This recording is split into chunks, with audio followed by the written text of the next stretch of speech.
Welcome back, everybody. We are again high above Frontera Grill on the second floor in the Frontera Test Kitchen. We have a special guest today.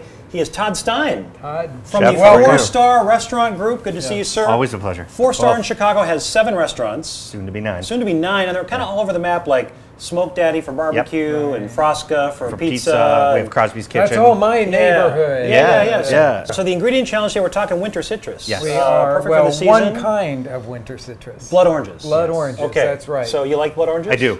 I'm a fan. Who doesn't like blood oranges? They I was just translate going to to make every a cuisine. cocktail. Oh, really? You know, I thought about the same thing. I was like, well, Rick's going to do a margarita, so you know, I got to do something else. So here's how it works. You get 5 extra ingredients, and you get 15 minutes to make something that the folks at home could make on a weeknight. Yes. Okay? Yeah, that's what we want. All right? Because on the weekend, they go really fancy. They go fancy on the weekends, yes. Or they come to our restaurant. No, they come to our restaurant. That's what I'm hoping. So Matt, our producer, is going to start the clock for us.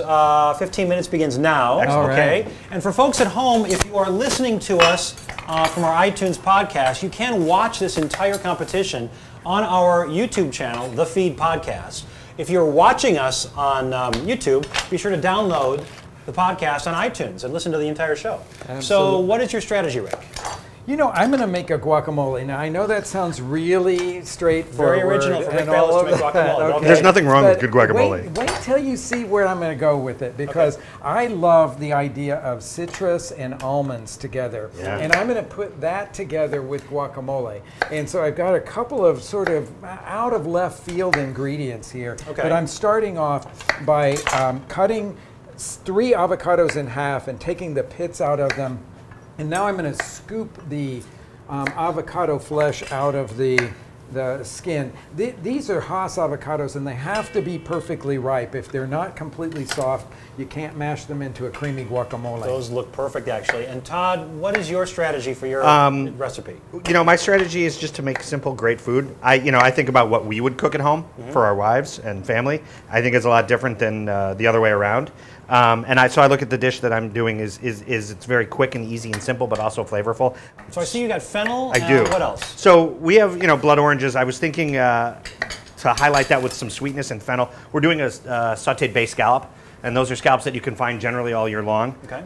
So we're highlighting it with the fennel and the blood orange, a little bit of olive and caper for salinity. Okay. Yeah, and making a little butter sauce to add to the richness. Okay. And so like the fennel, I'm just going to poach in the microwave because that's easy to do at home. So what are you doing with the fennel? You're just sort of chopping up? Yeah, I'm cutting it into like squares, so it looks somewhat bigger than the olives, the capers, and the scallops. And I'm going to literally season it and put a little bit of water in it and microwave it because this is the quickest way to do it at home. Okay, the Bayless method. I like that. Oh, is that one of your methods? I love that method. So every show so far, he's put some vegetables in a bowl, topped it with some plastic wrap, and microwaved it for I like you even better now. Yeah. So Rick, what are you doing? You're very thinly slicing. Okay, so this is knob onion. You can use green onion for this. Those are my favorite. Knob onions you can find in every Mexican grocery store. And the white part has already started to grow in these so that it becomes a small white knob. But I can still use the green onion top here. Okay. And this will taste like a fresh dug white onion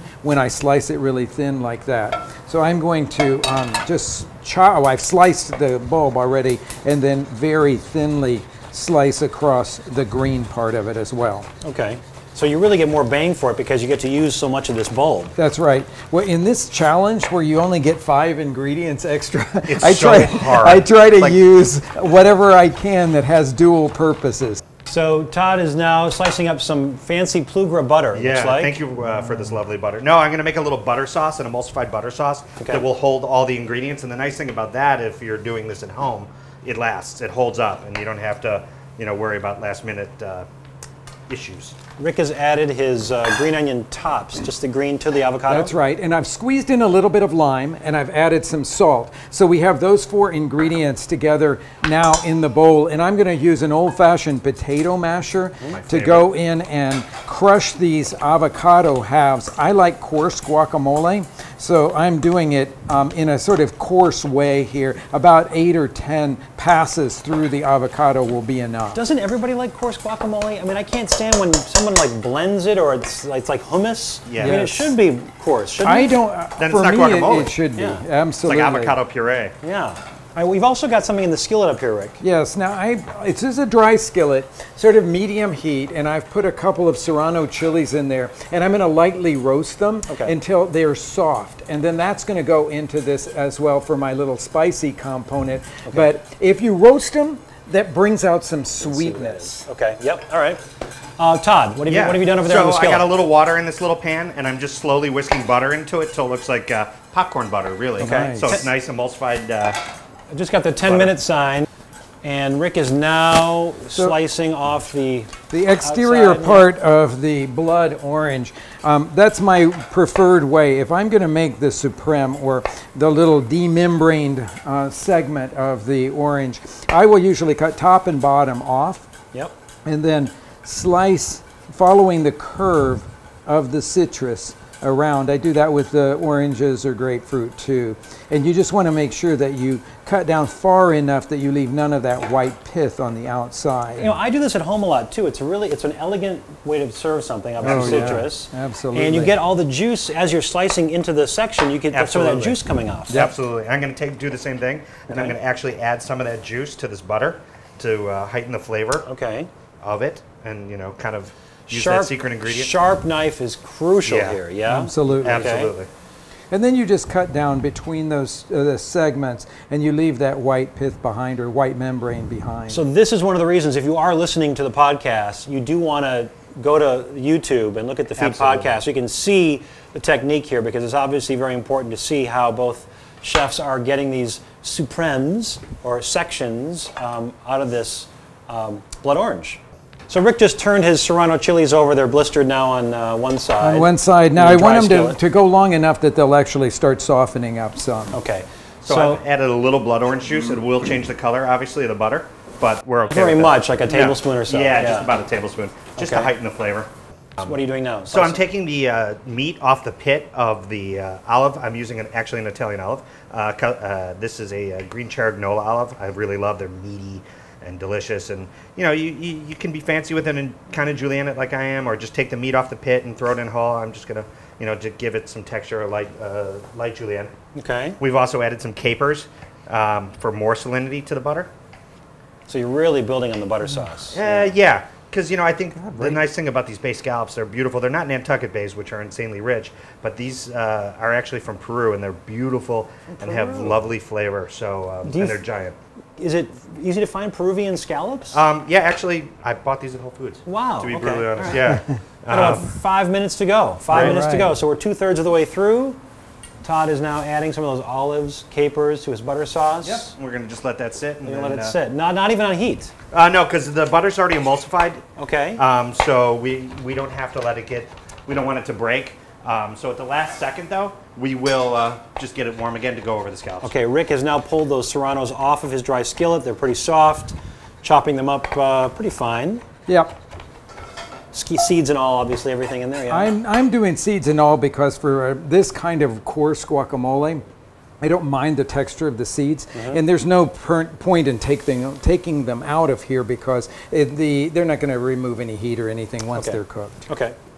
I think that will probably be enough to add some nice flavor to that. I'm going to add a few of these very thinly sliced white part of the knob onion in, and the rest of it I'm going to use for garnish. Okay, and they're probably about the size of a quarter, it looks like. That's about the size that I like. The 1-inch knob I think is the best one for knob onions. Okay. This is the place where we start to move into something slightly different. And I have some almond butter here. Really? Scoop a little bit of this onto the side of the bowl here. Now it's not too much. Well, I've seen more almond butter now for some reason. Why is that? All the nut butters. Because there's so many people allergic to peanuts. Okay, so now that's the reason that we see so many. Are good for it. This is Justin's classic almond butter, all natural. Yeah. Okay, all right, so you've added that. Now here's what I'm doing. I'm mashing it. It's kind of a firm thing. So I'm mashing it in with a little bit of the avocado mash that's already in the bowl here. And once I have mixed it in enough, then I can just stir it into the rest of it. But this is going to make this part of the guacamole super smooth. Okay, so then the rest of it's going to be chunky. I see. So you diluted it, or now you're going to add exactly. it. Okay. Now I'm just going to stir it gently into the guacamole. We've got 3 minutes left, guys. Time is evaporating quickly. Is of the 3 minutes to go. Well, I got my butter brown, so I'm going to add the scallops into the pan. Okay. I'm going to chop up some of my blood orange here to mix into. You've chopped up about half the blood oranges. Okay, those are now in with. And just stir them in just gently. Okay. Because they will start to color that guacamole. Give it a little taste here to see if I got the right amount of salt and lime. And salt, lime, more salt. No more lime, but a little bit more salt. Okay. That's why it's important to taste as you work here. Absolutely. We got about 2 minutes to go. Todd now working on I got my sauce complete. Yep. Capers. You got the fennel you added in there, which is softened. Testing it for salt. You know, it's funny you have capers and olives in here. You'd think it'd be like perfectly seasoned, but okay. 2 minutes to go. Rick is putting his guac with the blood oranges and the mashed almond butter in there. Now adding a couple of, I see the Supremes, the blood orange on top for garnish. Yep. And Todd is now going to plate his scallops almost. Yep. Yeah, they're kind of caramelized on the outside. Which, you know, I like scallops medium rare. I do too. Can you do it on that side? Absolutely. So you yeah. You like a medium rare? Yeah, I think they eat their best at that point. So Todd, you put the sauce down first. Yes. And now you're going to put the scallops on top. Yeah, because, you know, I've gotten that nice caramelization on it. I don't really want to put too much of the butter sauce over to cover that. Right. Because I think, you know, you've done all the work. Let it speak for itself. And the beautiful thing about buying whole fennel is it comes with its tops, and we can use that as a garnish. Now, I was wondering if you were going to use all of those fennel tops. You can have some if you'd like. So that doesn't count as one of my extra ingredients. Now, if I stole it off of his cutting board. It's called borrowing, as my grandmother used to say, and I'm totally okay with that. Just under a minute to go, so this is it, the final garnish. Rick is adding the fennel fronds, and you added some of the raw knob onion. Yes, I used the raw knob onion, just broke those rounds apart. Beautiful. And put that down. You know, I didn't have an extra ingredient, which would have been an herb, but I was so happy he brought these fennel fronds. It was like, worked out well, Todd. Yes. Thank you. That's it, time's up. There we go. Very nicely done, gentlemen. Wow, excellent. Okay. Very nice. That was fun. Fantastic. I think we should dig in. Okay, we'll taste, we'll go Todd's first. Yes, let's Or do you want to go cold first? I don't care. What do you think? Well, I was going to say because he's our guest here that he should go first. But yeah, let's do the guest first. Do it. Okay. Go ahead. Get some of the blood orange and the sauce. Those are delicious scallops. Oh, really nice scallops. And very nicely cooked. Hello, Very Peru. nicely. Wow. Hello, right? Yeah, Hello, very Peru. nice. Who knew? So we got the fennel and the blood orange and the scallop there. That's a great, and the capers. When I was in Peru a year and a half ago, the most dramatically delicious dish that I had was a scallop dish. Really? Those are great scallops. Really good. Who needs Nantucket? I love that. Agreed. And half the price of Nantucket. Yeah. Butter sauce, not too rich also. No. So because you took the scallops out of the butter sauce and put it on top. Right. Yeah, no, it's nice Very balance. nice. I like the saltiness, the sweetness. I like the color that the butter sauce came out. That little bit of blood orange juice. And it's frankly pretty elegant for a Tuesday night. I mean, hello. It's so come to my house on Wednesday. All right. So does it go down or up? That's all I want to know. Guacamole time? Okay. Absolutely. This looks great. Okay. This looks great. Get a little bit of the garnish with it too. And you'll have to tell me what you think about the use of the almond butter in there. I think that there's a natural nuttiness to a really good avocado, and I think it's just accentuated a bit. It is accentuated. Wow. With the almond. I would have never thought of that in a million years. Awesome. Almond butter with guac. And I really, avocado. I think it's awesome with the texture too. I think that's awesome. The chunky is crucial. That's at my house on Wednesday night. We'll be having that. This And then you get that bright, but then you get that bright acidity, that little wake-up call from the blood orange. Yeah, and it's not only acid, but it's also sweet. I always describe that flavor as sort of like orange juice with a little touch of cherry juice added to it. Absolutely. Because it adds all that same kind of flavor you get in cherries. Yeah, so all the recipes are going to be, of course, on our Facebook page, The Feed Podcast. You can see the entire recipe on our YouTube channel, The Feed Podcast. You got to go check out Todd Stein at the Remington. Yeah, Remington's we open May 5th. Cinco de Mayo. Mayo, Oh, wonderful. Right? Fantastic. 20 North Michigan Avenue. It's going to Very be fun. good. All right, Todd, thanks so much. Thank you. Thanks so much. Great to see you. Thank you as well.